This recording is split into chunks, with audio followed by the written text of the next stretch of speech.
Bom, a história que a gente escolheu para falar, o conto, é o conto da Negrinha. E aí eu vou falar um pouquinho do enredo da história, sobre o que fala a história.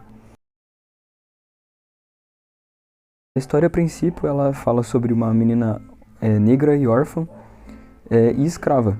E ao longo da história ela vive em um ambiente muito opressivo e agressivo. E ela sofre muitos maus tratos também ao longo da história, pela sua patroa, Dona Inácia, e a filha dela, Dona Isabel. Mas a história ela fala sobre a Negrinha. Ela é uma criança muito frágil e doente, mas ela tem um espírito muito forte. E ao longo do conto ela realiza muitas tarefas domésticas árduas e ela sofreu muita agressão física e emocional também. O conto ele principalmente destaca a solidão e o isolamento da Negrinha por parte de outros personagens. Então, ao longo da história, ela é muito isolada. Ela vai conhecer a Dona Eufrazina, que ela é uma vizinha que ela vai ajudar a Negrinha ao longo da história. O conto Negrinha ele tenta explorar muito o símbolo de opressão e de preconceito racial, e ele traz mesmo uma reflexão sobre toda a injustiça racial que existia. No conto A Negrinha, de Monteiro Lobato, nós temos os principais personagens. E eles são a Negrinha, que é a protagonista do conto, que é uma escrava órfã que não tem os pais. E ela vai morar na casa de duas moças que cuidam dela, mas a Negrinha acaba sofrendo muito maus tratos dessas moças. Uma dessas moças é a Dona Inácia, que é a patroa da Negrinha, que é uma mulher cruel e não liga nem um pouco pro sofrimento dela, e a Dona Isabel, que é a filha da Dona Inácia.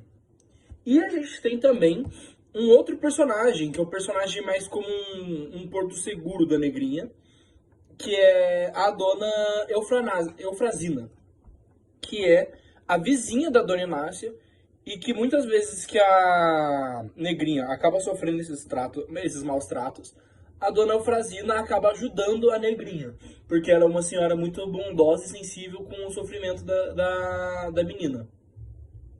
E além desses personagens, também tem vários outros personagens secundários que aparecem da narrativa, como alguns outros empregados da casa e outros vizinhos que observam essa situação da Negrinha.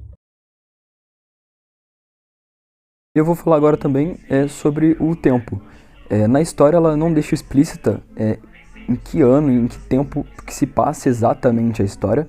Ela não fala o ano, mas mostra muito um foco nas relações sociais e de crueldade e injustiça que Negrinha sofria por ser escrava.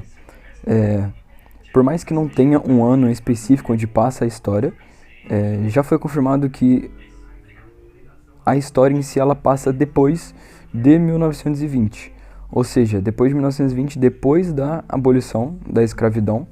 Então, eles usam essa data para mostrar que mesmo após a abolição da escravidão, ainda existia muito preconceito e desigualdade, principalmente na sociedade brasileira. Então, é isso que fica explícito mesmo na história.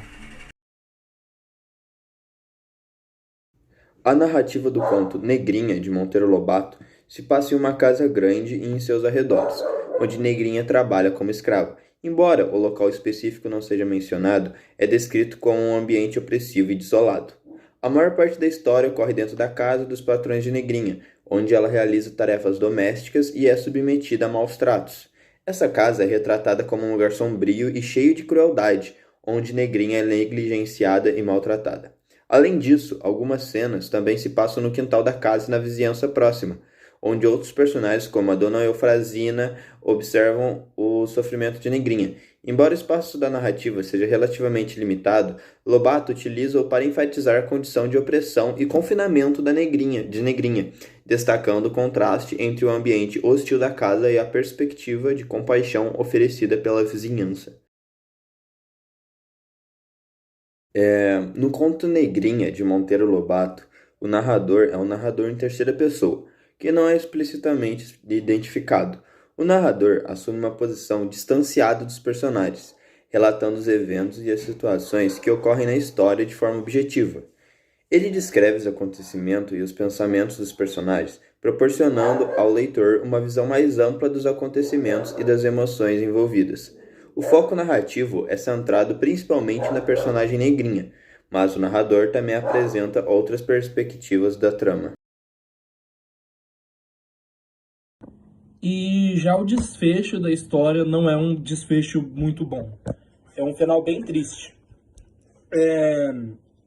Depois de vários maus tratos e negligência por parte da dona Isabel e da dona Inácia, ela acaba sucumbindo às consequências dessas crueldades que ela sofreu.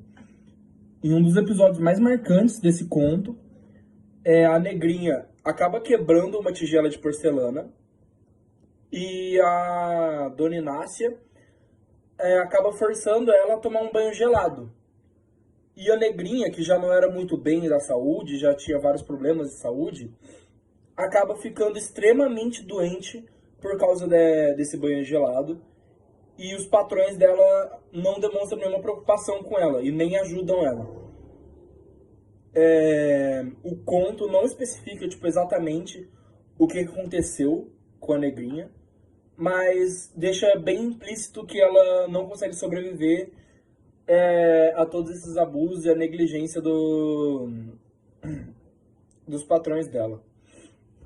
Esse desfecho trágico da história reforça também o impacto emocional desse conto.